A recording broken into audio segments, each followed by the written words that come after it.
Good evening, everyone. So we were discussing the marathon on foundation engineering. Geotech हमारा complete हो गया था. So foundation will be finishing now. Foundation अब complete हो जाएगी हमारी. इसके बाद मैं नया टॉपिक स्टार्ट करूंगा. So new topic that I'll be taking for marathon session is BMC. और उसमें मैं कोशिश करूंगा कि स्पीड से हम कवर करने की कोशिश करें. I'll try to take 2 hour session. तो मैं कोशिश करूंगा, देखूंगा मैं शेड्यूल के हिसाब से.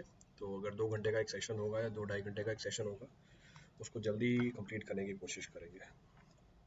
सो स्टार्ट करने से पहले बेसिक अनाउंसमेंट्स है. Before 19th of May, you can save up to 30% of the total subscription cost. So up to 30% off on the all Academy subscriptions are being provided. इसमें अगर आप आइकॉनिक लेते हो 24 month वाला, उसमें 35% ऑफ है. Then for Gate 23, Gate 24, ESC 23, ESC 24, next batch is being launched. 11 मई को batch launch हो गया. The topic which is started is engineering, hydrology and irrigation. Then Gate 2022 and ESC 21 rankers were being showcased to you. Then physical notes for 1 year and above Gate Iconic subscriptions being provided. जो भी Iconic के learners हैं उनके लिए physical notes provide किए जा रहे हैं, if their subscription is for 1 year and above. Next, your Ultra Combat is on 22nd of May. ये स्कॉलरशिप टेस्ट सीरीज है. इसमें जो भी स्कॉलरशिप मिलती है उसको आप यूज़ कर सकते हैं सब्सक्रिप्शन अवेल करने के लिए. That can be use to avail the subscription. Next main point of discussion पे आ जाते हैं. ये डिफरेंसेस बता रहे हैं प्लस और आइकॉनिक के अंदर. सो फिजिकल नोट्स हैं, 1-to-1 लाइव मेंटरशिप प्रोग्राम है, स्ट्रेटजी एंड स्टडी प्रोग्राम है, पर्सनलाइज्ड डाउट क्लियरिंग सेशन है, live audio interaction during open house है. सो अब हम आ जाते हैं मेन पॉइंट ऑफ डिस्कशन के ऊपर. कल लास्ट वाले सेशन में मेरे ख्याल से ग्रुप सेटलमेंट रेशियो तक पहुंच गए थे. और ग्रुप सेटलमेंट रेशियो मैंने आपको कोएजनलेस सॉइल का बता दिया था. क्लेई सॉइल के अंदर मेरे को डिस्कस करना था. So in clay soil group settlement ratio is to be discussed. हुआ तो एक सवाल भी करा दूंगा उसके ऊपर आपको. देखो कहाँ पर है. तो ग्रुप एक्शन ऑफ फाइल भी हो गया हमारा. ग्रुप एफिशिएंसी भी निकाल ली थी. This was also done. हाँ. So group settlement ratio, this was to be analysed. ये हमें एनालाइज करना था. सो ग्रुप सेटलमेंट रेशियो की हम बात कर रहे थे. लास्ट क्लास में हमने बात किया था अगर हमारा पाइल ग्रुप सैंड के अंदर है तो उस केस में तो हम group settlement ratio empirical relation की मदद से निकाल लेते हैं. कैसे? हमारे पास रिलेशनशिप है settlement of the pile group to the settlement of the individual pile. और settlement of the individual pile हम कैसे निकालते हैं? With the help of what? Individual pile की सेटलमेंट हमारे पास पाइल लोड टेस्ट के डाटा से निकल के आती है. तो इंडिविजुअल पाइल की सेटलमेंट हमने पाइल लोड टेस्ट के डाटा से निकाली. ग्रुप की सेटलमेंट हमने एम्पेरिकल रिलेशन से निकाल ली. तो सैंड के अंदर तो ये चीज़ काम कर जाती है पर क्ले के अंदर ये चीज़ काम नहीं करती. तो पहला पॉइंट ये मेंशन किया मैंने, क्या? The settlement of the pile group in clay can not be estimated from the data of the load test on single pile. Why it is so? पहला, because of the time effect. Time effect आएगा क्योंकि जब हम load apply करते हैं pile के ऊपर इन clay soil, remoulding हो जाती है सॉइल की. जो रीमोल्डिंग का स्केल है वो डिफरेंट होगा सिंगल पाइल में और group action of the pile में. आप टेस्ट परफॉर्म कर रहे हो सिंगल पाइल के ऊपर और सेटलमेंट निकाल रहे हो पाइल ग्रुप की. दोनों में कोई रिलेशनशिप ही निकल के आएगी क्योंकि जो जब पाइल ग्रुप जाएगा तो उसमें रीमोल्डिंग बहुत मैग्नीफाइड स्केल पे होगी in comparison to the remoulding जो इंडिविजुअल पाइल की निकल के आए. तो फिर यहाँ पे कैसे कैलकुलेट करते हैं? यहाँ पर हम कैलकुलेट करते हैं with the help of equivalent draft approach. तो अगर हमारा पाइल ग्रुप क्ले के अंदर है यानी कोहेसिव सॉइल के अंदर है तो उसकी सेटलमेंट निकालने के लिए हम इक्विवेलेंट ड्राफ्ट अप्रोच को यूज करते हैं. अब ये इक्विवेलेंट ड्राफ्ट अप्रोच क्या है? What is this equivalent draft approach? इस बात को समझने की कोशिश करते हैं. इसमें पहला केस लिया when the piles are end bearing pile. तो आपका जो पाइल ग्रुप है वो किसके अंदर है? एंड बेयरिंग पाइल्स के. अगर आपका pile group end bearing piles की तरह बिहेव कर रहा है इसका मतलब वो रेस्ट कर रहा है किसके ऊपर? किसी डेंस सॉइल के ऊपर. It is resting over the dense soil. Clear है चीज? पर अगर वो हमारी फ्रिक्शनल पाइल भी होती है और एंड बेयरिंग पाइल भी होती तो उसका जो बेस होता वो डेंस सॉइल नहीं होती, स्टिफ सॉइल नहीं होती. तो कहने का मतलब है जब पाइल ग्रुप रेस्ट कर रहा होता है किसी स्टिफ या डेंस सॉइल के ऊपर, उस केस के अंदर इन दैट केस जो स्किन फ्रिक्शन निकल के आता है वो कंपैरेटिवली बहुत कम निकल के आता है। Here the skin friction will come out to be comparatively very less. तो अगर मेरा पाइल ग्रुप एंड बेयरिंग है, my pile group is end bearing, अब इक्विवेलेंट ड्राफ्ट अप्रोच क्या बोलती है? इक्विवेलेंट ड्राफ्ट अप्रोच ये बोलती है कि आप सारे के सारे लोड को एक इक्विवेलेंट ड्राफ्ट के ऊपर लगा दो। ये तो मेरी पाइल कैप है, इसके ऊपर लोड लग रहा था, over this the load was acting. Equivalent draft approach क्या बोलती है? आप इस सारे के सारे लोड को एक इक्विवेलेंट ड्राफ्ट के ऊपर लगा दो।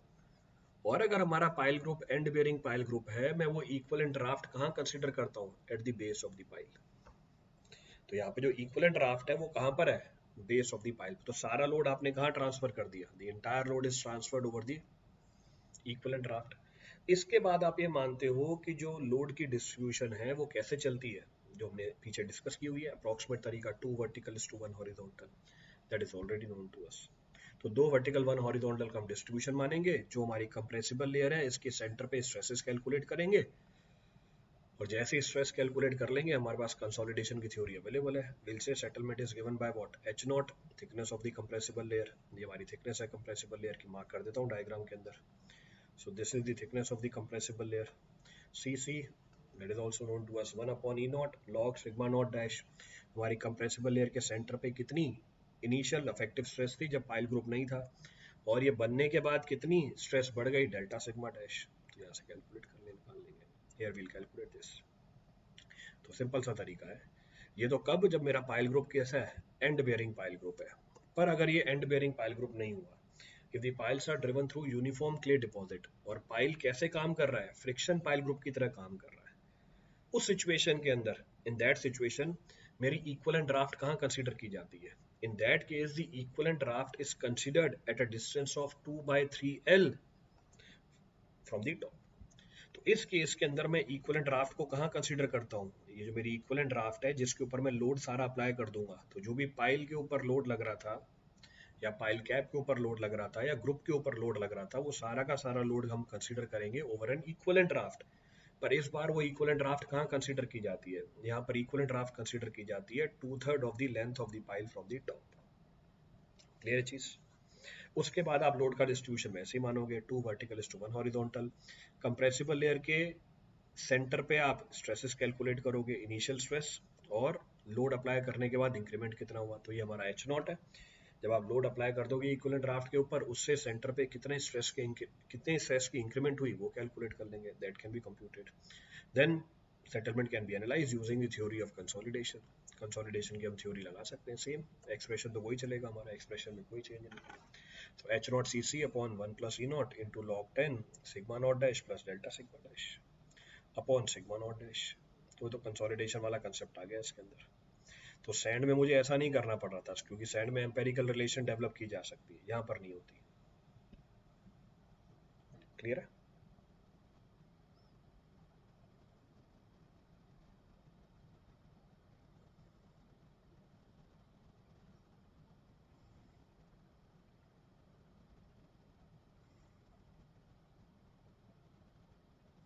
चले आगे,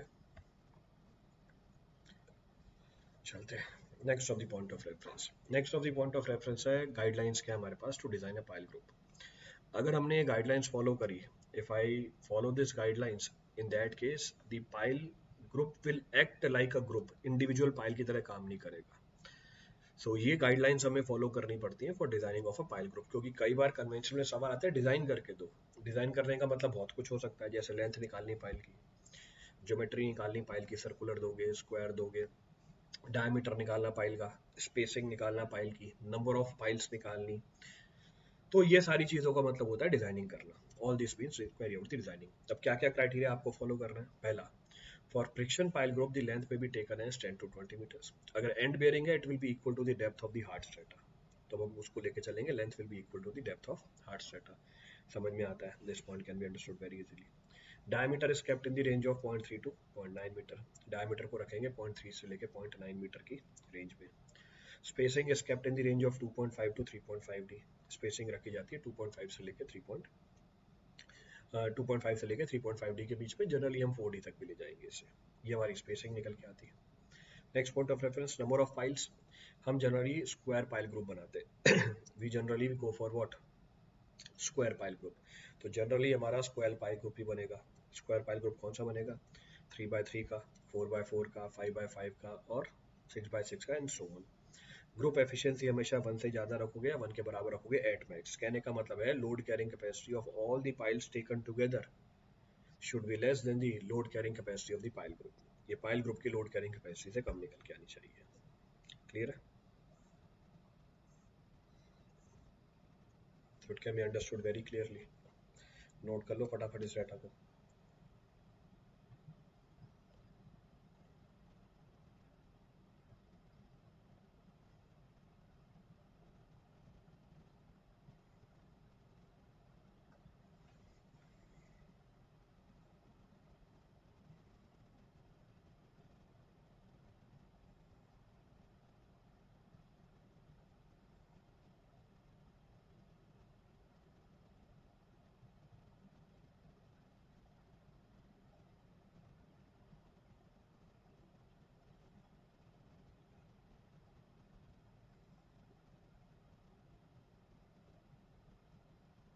चलें आगे।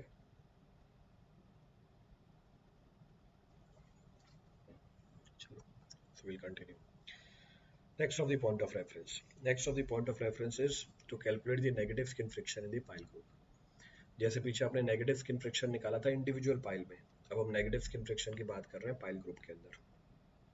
So whenever a pile group passes through what, field soil, जब भी पाइल ग्रुप पास करेगा फिल्ड सॉइल में से या सॉफ्ट सॉइल में से या अनकंसोलिडेटेड स्ट्रेटम में से, उसमें क्या डेवलप हो जाएगी, नेगेटिव स्किन फ्रिक्शन डेवलप हो जाएगी। अब यहाँ पर नेगेटिव स्किन फ्रिक्शन कैसे निकाली जाती है, how the negative skin friction is being considered. अब देखो, here the negative skin friction is given as obtained to be maximum from these two expressions. तो हमने दो एनालिसिस कर रखी है, सॉरी पेन गायब हो गई, दो एनालिसिस कर रखी है, इन दोनों में से जो भी मैक्सिमम निकल के आ जाएगी हम उसको नेगेटिव स्किन फ्रिक्शन मान लेंगे। तो इन दोनों में से जो भी मैक्सिमम निकल के आ जाएगा मैं उसको नेगेटिव स्किन फ्रिक्शन मान लूंगा।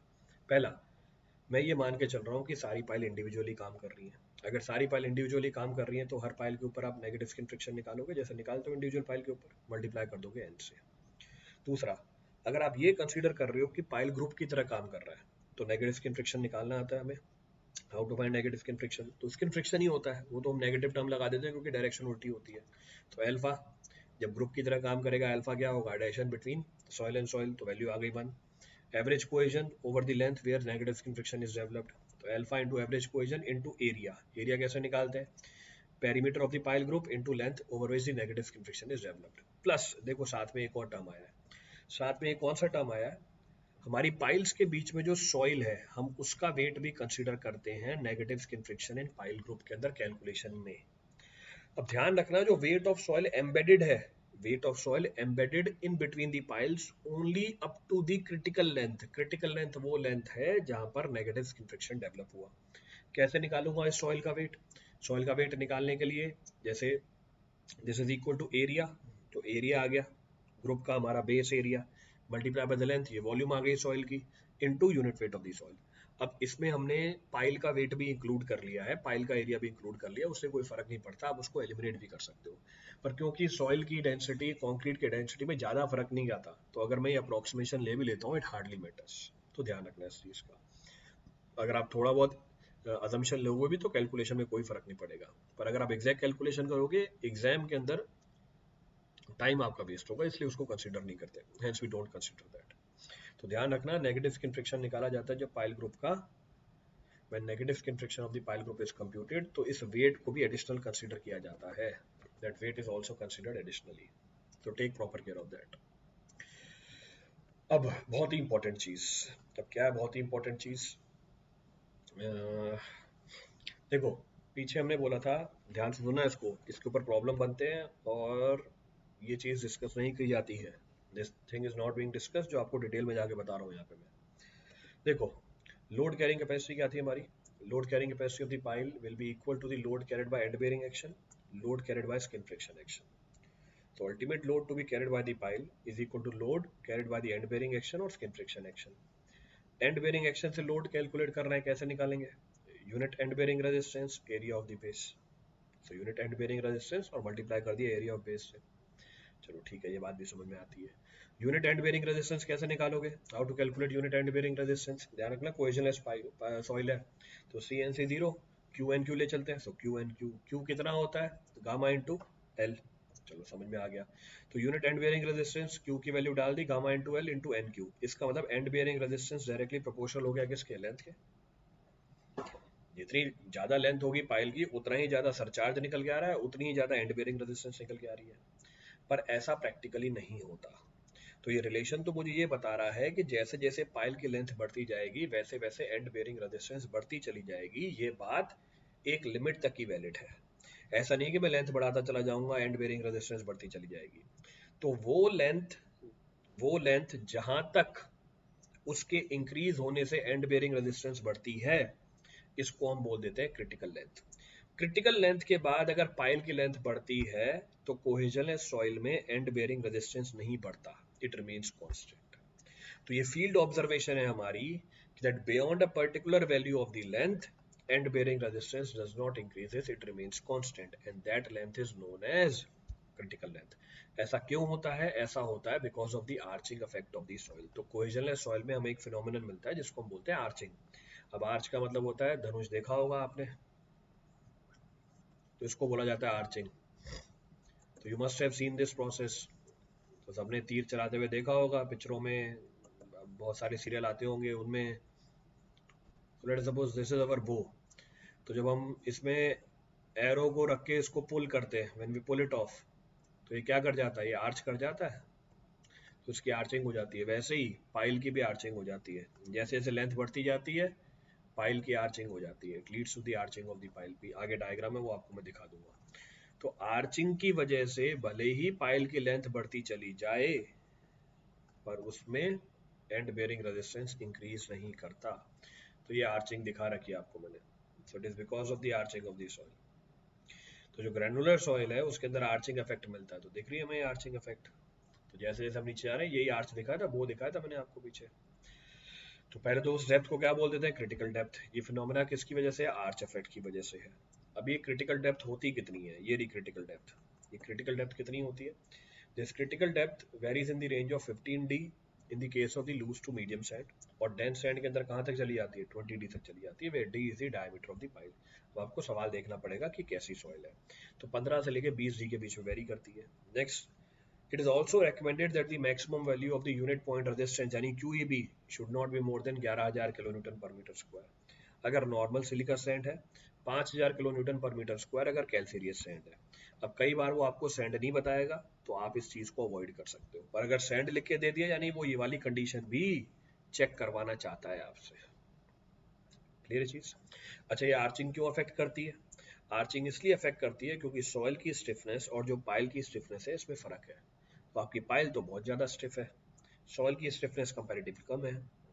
तो in that case the arching of the soil takes place. तो सॉइल आर्च कर जाती है एक पर्टिकुलर डेप्थ के बाद।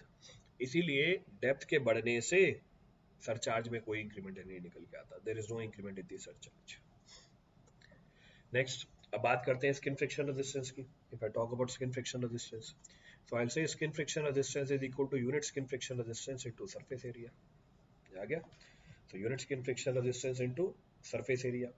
अब यूनिट स्किन फ्रिक्शन रेजिस्टेंस कैसे निकालते हो? तो K into average stress into tan delta. K into average stress into tan delta. Average stress कैसे निकालते हो? ऊपर वैल्यू जीरो लेते हो, नीचे लेते हो गामा एल, डिवाइड बाय 2 कर देते हो। इसका मतलब स्किन फ्रिक्शन रेजिस्टेंस भी किसके प्रोपोर्शनल हो गया?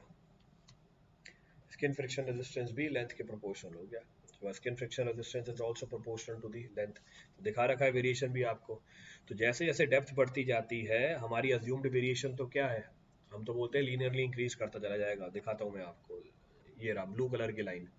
डेप्थ बढ़ेगी तो हमारा प्रेशर बढ़ता चला जाता है, ऐसा नहीं होता। ग्रीन कलर की जो लाइन है वो एक्चुअल वेरिएशन है, और जो रेड कलर की दिखा रखी है हम वेरिएशन ऐसी मान लेते हैं। तो आपकी मैथमेटिकल कैलकुलेशन क्या बोलती है? मैथमेटिकल कैलकुलेशन ये बोलती है कि डेप्थ के साथ आपका प्रेशर बढ़ता जाएगा। ये है हमारा प्रेशर। तो प्रेशर है हमारा gamma into H. Vertical pressure is equal to gamma into H. ये हमारी मैथमेटिकल वैल्यू है। ग्रीन कलर की ऑब्जर्व्ड वैल्यू है। तो रेड कलर की हम क्या मान लेते हैं? अजम्पशन ले लेते हैं, यानी मान लेते हैं कि एक पर्टिकुलर डेप्थ के बाद वर्टिकल प्रेशर कितनी हो जाएगी? कांस्टेंट हो जाएगी। क्लियर है चीज़, ये बात भी समझ में आती है, that can also be referred.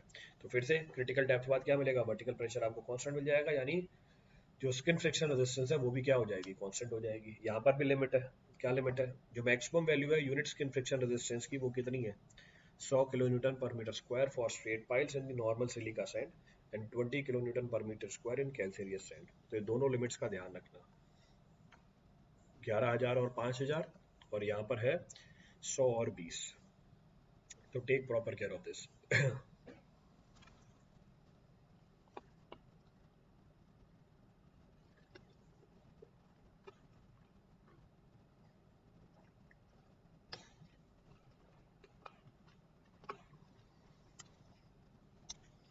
Clear है चीज।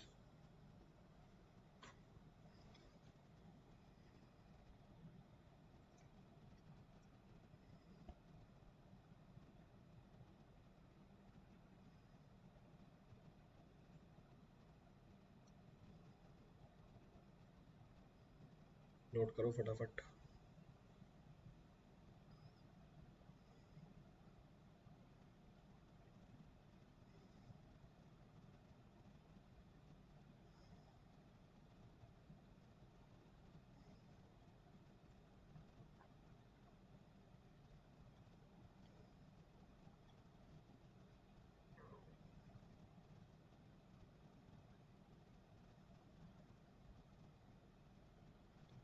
चले,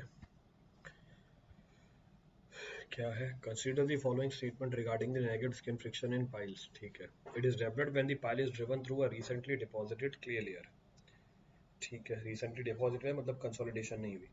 it is developed when the pile is driven through a layer of dense sand. Dense sand है मतलब कॉम्पेक्शन हो चुकी है उसकी, और कॉम्पेक्शन पॉसिबल नहीं है। It is develop due to sudden draw down of the water table. Water table suddenly draw down कर जाएगा, पोर वाटर प्रेशर कम होगा, यानी इफेक्टिव स्ट्रेस क्या कर जाएगी, बढ़ जाएगी। इफेक्टिव स्ट्रेस बढ़ जाएगी, इसका मतलब क्या होगा, सेटलमेंट होने के चांसेस हैं। तो बिल्कुल सही बात है। तो सॉइल सेटल कर सकती है पहले वाले केस के अंदर और तीसरे वाले केस के अंदर, तो आंसर इज डी। तो in first and third case settlement may take place, settlement हो सकती है।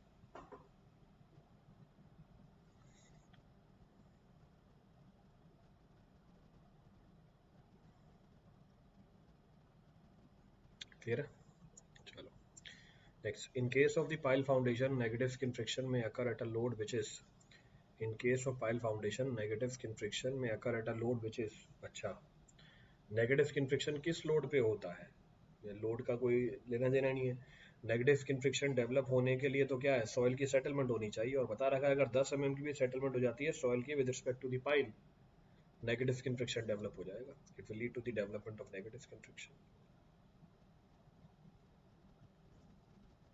ये बात भी समझ में आती है, this point can also be understood.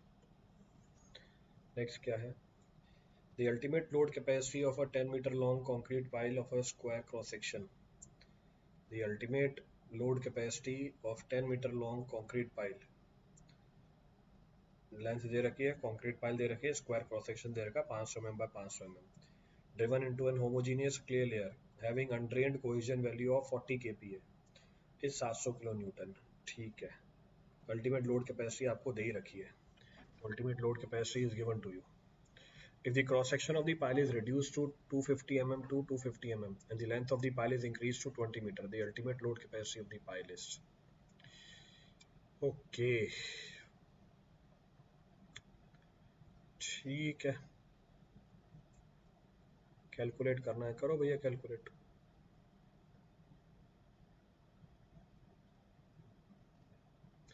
Objective सवाल है।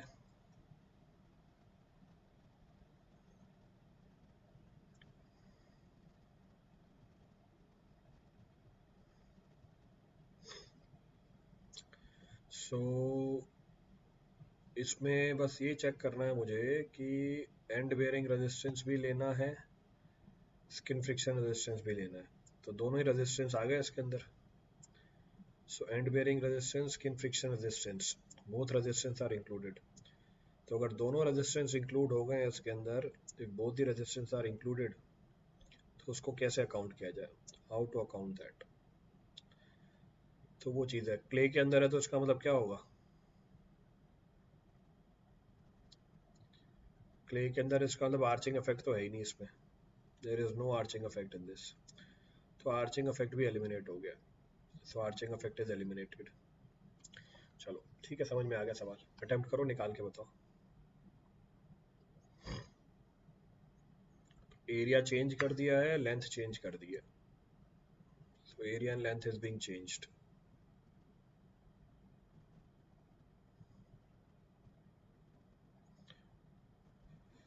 so कैलकुलेट करके बताओ अल्टीमेट लोड कैपेसिटी में क्या चेंज आएगा। चेंज तो पूछा नहीं है, वैल्यू ही पूछी है, वैल्यू निकाल के बताइए।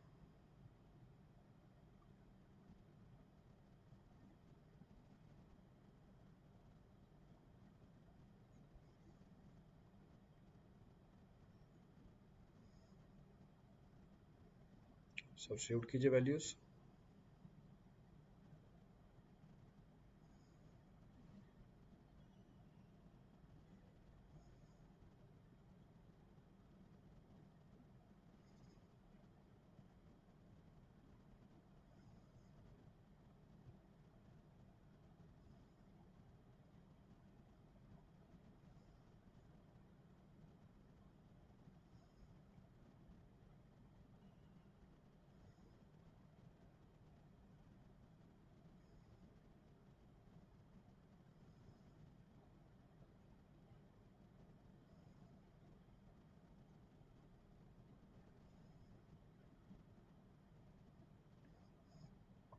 आ रहा है किसी का रिजल्ट?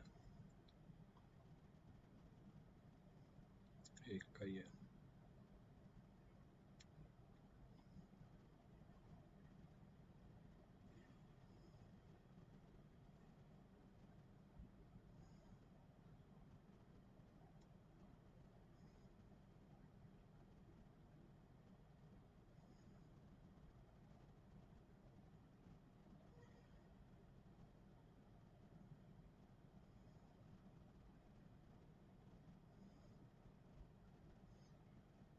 जल्दी इतना टाइम नहीं मिलता है, this much of the time is not available.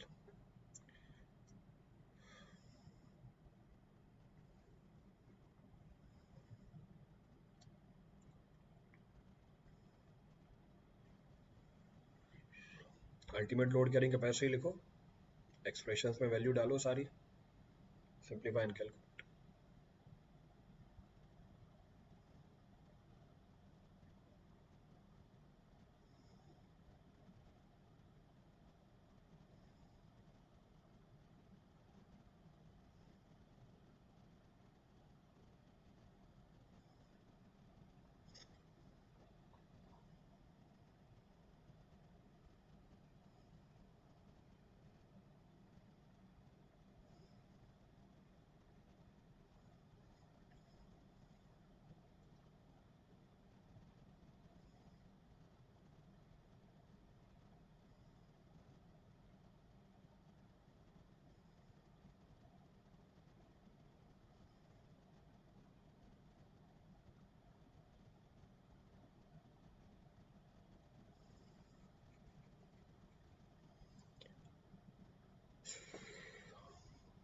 जल्दी करो, जल्दी फटाफट।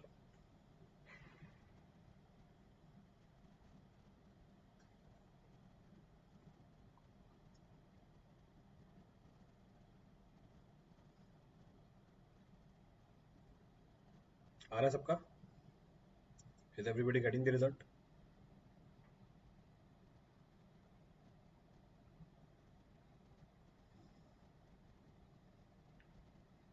देखो इन ऑब्जेक्टिव आपके पास मैक्सिमम 1 मिनट रहेगा या 1.5 मिनट रहेगा, depending upon the nature of the examination. 1 या 1.5 मिनट के अंदर आपको सवाल को पढ़ना भी है, सवाल की एनालिसिस भी कर लेनी है अपने दिमाग के अंदर, और उसका कैलकुलेशन करके आंसर भी निकालना है। और मोस्ट ऑफ द पेपर ऐसे होंगे जिसमें कैलकुलेटर अलाउड ही नहीं होगा, कुछ पेपर ऐसे होते हैं जिसमें बस कैलकुलेटर अलाउड होता है, जैसे गेट है उसमें कैलकुलेटर अलाउड होगा, पर उसमें फिर सवाल भी उसी लेवल के आते हैं जिसमें और ज़्यादा टाइम कंज्यूम हो जाए आपका। तो इस चीज़ का ध्यान रखना। सो इन 1 to 1.5 मिनट्स एट मैक्स ले सकते हो, 1.5 मिनट्स, 1.5 मिनट मैक्सिमम टाइम बोल दिया मैंने। इसमें सवाल पढ़ना है, समझना है, अपने दिमाग में एक बार उसके एनालिसिस भी कर लेने की कैसे अप्रोच करूंगा। जैसे मैं भी सवाल पढ़ रहा था, मैं अप्रोच देख रहा था कि भाई क्या अप्रोच करूंगा इसके अंदर, आर्चिंग इफेक्ट आएगा नहीं आएगा, अल्टीमेट लोड कैरिंग कैपेसिटी के अंदर कौन कौन से टर्म्स आएंगे उसके अंदर, ये एनालिसिस आपको दिमाग में कर लेनी है। और बचे हुए टाइम में आपको कैलकुलेशन करके टू दी पॉइंट आंसर भी निकाल लेना है। तो ये सारी चीज़ 1 से लेकर 1.5 मिनट के अंदर कंप्लीट हो जानी चाहिए आपकी, 1 to 1.5 मिनट्स, इतना ही टाइम मिलेगा पेपर के अंदर। और यही चीज़ आपको डेवलप करनी है over the period of time, यही चीज़ आपको डेवलप करनी है over the period of time कि कैसे मैं इस चीज़ को स्पीड अप करूँ, how this thing can be speeded up.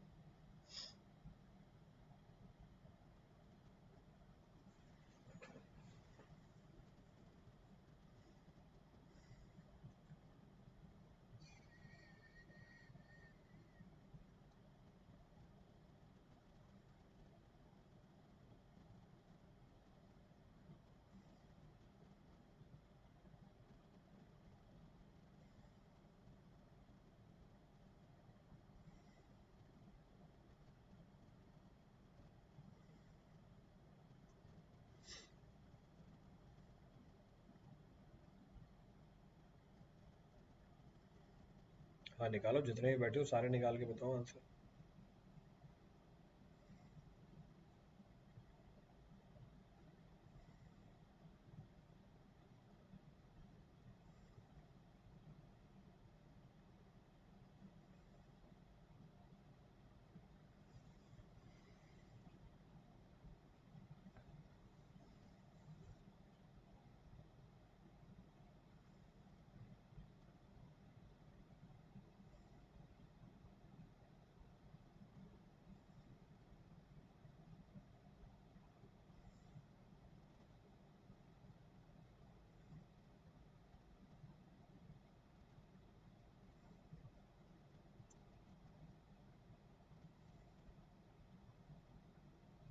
आ गया सबका? Has everybody got the result? 632.5 kilonewton, ठीक है, so answer is correct. So ultimate load carrying capacity of the pile is equal to load carried by the end bearing action, skin friction resistance. End bearing resistance is equal to unit end bearing resistance into area of the base. Skin friction, so load carried by the skin friction action is equal to unit skin friction resistance into surface area. तो पहले वाले case में आपको values दे रखे हैं cross section area और उसके, the first case the values are given to you.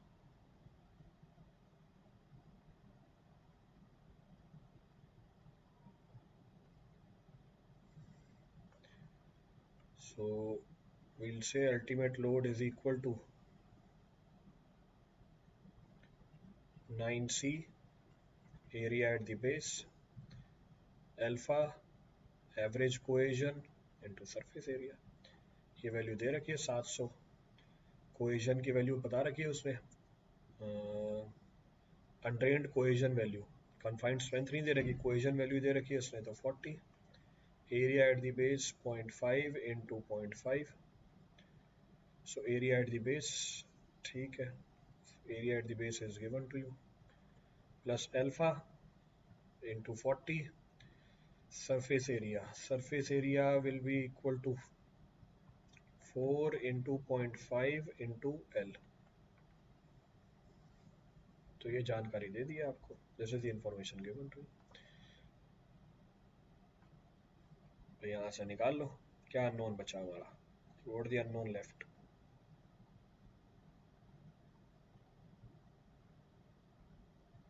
Alpha ही बची है अननोन, तो बाकी तो और कुछ है नहीं लगने लगा मेरे को।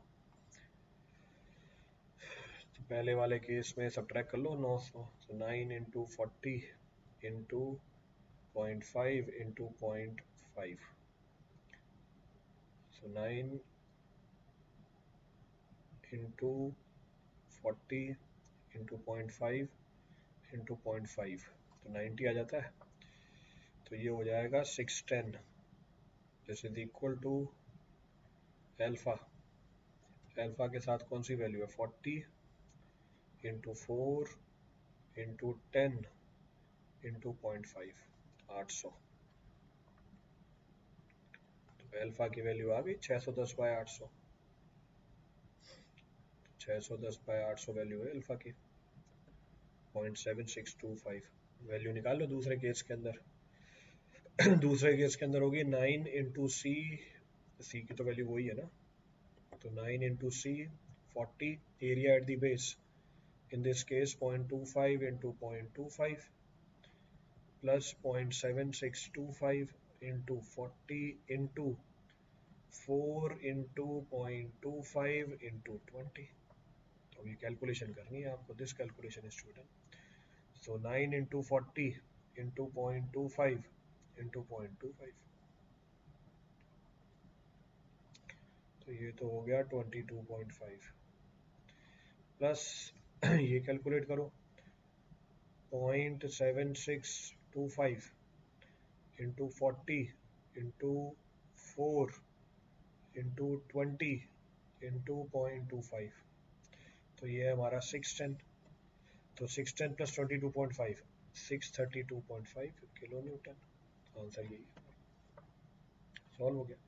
अभी सारी चीज़ें आपको फटाफट सॉल्व करके दिखानी थी, everything was to be solved quickly. चलो कोई बात नहीं, आगे बढ़ते हैं। अब ये करना फटाफट से। A pile of 0.5 meter diameter and length 10 meter is embedded in the deposit of clay. The undrained strength parameters of the clay are cohesion and angle of internal friction 50 आ गया। Skin friction capacity of the pile for adhesion factor, skin friction capacity पूछी हुई है और clay में embed किया हुआ है, तो skin friction capacity of the pile is equal to unit skin friction resistance into surface area, so alpha into average cohesion into surface area। Average cohesion नहीं दे रखा तो हम कोहेजन ही मान लेंगे, और डायमीटर दे रखा है तो pi into D into L, calculate कर लीजिए कितनी value.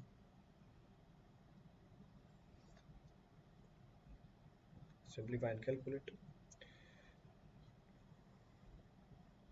So it comes out to be 565.2 kilo newton. So 565.2 kilo newton, simple सा था ये भी सवाल। Next point of reference, next of the point of discussion is piles which are subjected to uplift load. अब कहाँ मिलती है pile? देखो, structure such as tall towers हो, साइलोज हो, चिमनीज हो, ऑफशोर प्लेटफॉर्म हो, ड्राई डॉक्स हो, इन सब के ऊपर क्या लगता है? अपलिफ्ट प्रेशर लगता है पानी की वजह से। इस अपलिफ्ट प्रेशर को रोकने के लिए हम क्या करते हैं? टेंशन पाइल्स प्रोवाइड करते हैं, जो आपको शुरू के टॉपिक में बताया था, डिफरेंट टाइप्स ऑफ पाइल्स। अब जो अपलिफ्ट कैपेसिटी होती है पाइल की, वो एग्जैक्टली उसी तरीके से कैलकुलेट करते हैं when the pile is subjected to the compressive load. जब पाइल के ऊपर क्या लगा रहे हो आप? कंप्रेसिव लोड लगा रहे हो, बस डायरेक्शन उल्टी हो जाएगी, only the direction will be reversed, क्योंकि जैसे नीचे स्किन फ्रिक्शन लगता है वो ऊपर स्किन फ्रिक्शन लग जाएगा, बस ये फर्क पड़ेगा। हाँ, बस एक ध्यान रखना, अपलिफ्ट प्रेशर को रेजिस्ट करने के लिए पाइल का वेट भी है, तो ये अपलिफ्ट प्रेशर को रेजिस्ट करता है, पर जब पाइल को हम एम्बेड कर रहे होते हैं सॉइल के अंदर, तो ये लोड की डायरेक्शन में लग रहा होता है। Next point of reference, next point of reference, अगर आपको ये अपलिफ्ट प्रेशर को रोकना है, अपलिफ्ट लोड को रोकना है, तो आप नीचे क्या कर सकते हो? अंडर रीमिंग दे सकते हो, अंडर रीम्ड पाइल। तो हम बल्ब प्रोवाइड कर देते हैं या कर देते हैं बॉल प्रोवाइड कर देते हैं, क्लियर है? तो जो रेजिस्टेंस डेवलप होती है अपलिफ्ट के अगेंस्ट, वो स्किन फ्रिक्शन से डेवलप होती है, और साथ में वेट भी इंक्लूडेड होता है, वेट इज ऑल्सो इंक्लूडेड,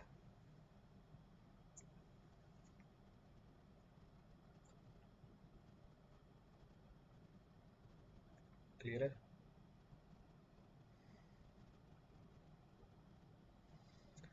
चले, चलो अब निकालते हैं लोड कैरिंग कैपेसिटी पाइल के इसके अंदर।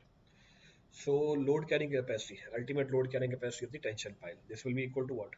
लोड लग रहा है अपर डायरेक्शन में, तो उसको रेजिस्ट कौन करेगी? स्किन फ्रिक्शन, जो लग रही है डाउनवर्ड डायरेक्शन में, तो unit skin friction resistance in tension into surface area, plus साथ में क्या जोड़ दिया? वेट जोड़ दिया, along with this weight is also included।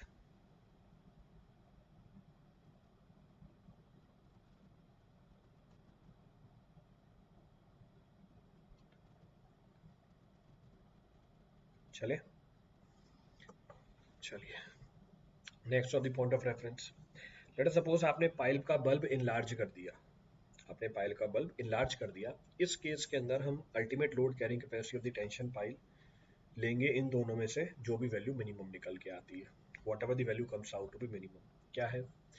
Cohesion into surface area of the cylinder above the base, surface area of the cylinder above the base, clear है? Into K, coefficient की value depend कर जाती है बहुत सारी चीजों के ऊपर, क्या है वो भी आगे बताता हूँ।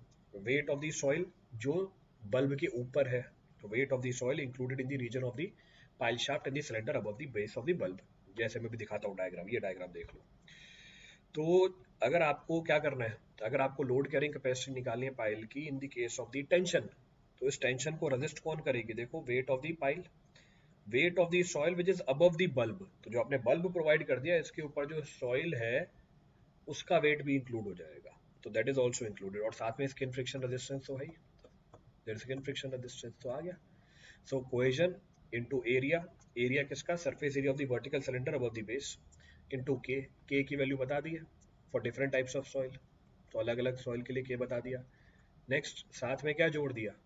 साथ में वेट ऑफ द सॉइल जो बल्ब के ऊपर है, और साथ में वेट ऑफ द पाइल जोड़ दिया।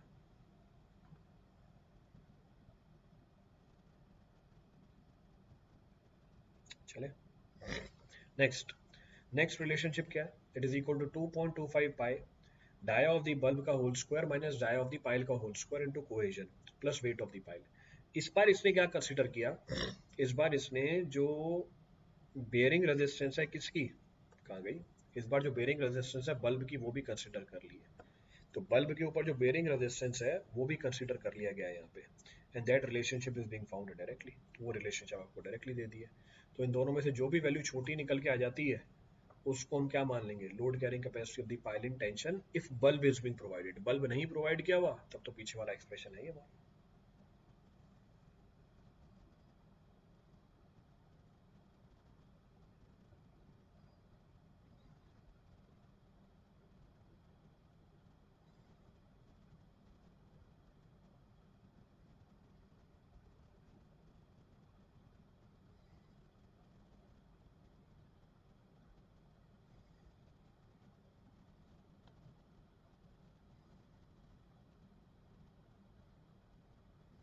चले, चलिए देखें क्या है। अ सिंगल पाइल, पाइप नहीं है, पाइल है।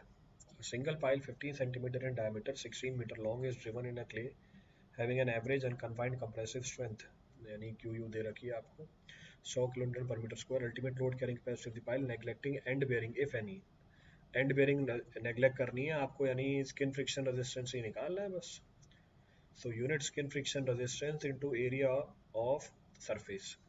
So this will be equal to alpha average cohesion into surface area. Alpha की value 0.75, average cohesion unconfined compressive strength by 2 into surface area pi into d into L. Simplify करके निकाल लो, simplify and calculate. 0.75 into 50 into 3.14 into 0.5 into 16, so it comes out to be 940. So 940 kilonewton आ गया।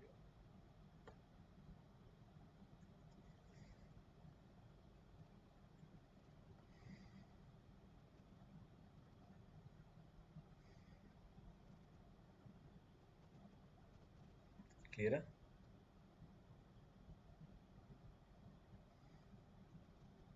चलो, तो sufficient है आज के लिए। Next class में यार मैं वाइंड अप कर दूंगा। सॉइल स्टेबलाइजेशन है और एक टॉपिक और है, stabilization of the soil is there and soil exploration is there.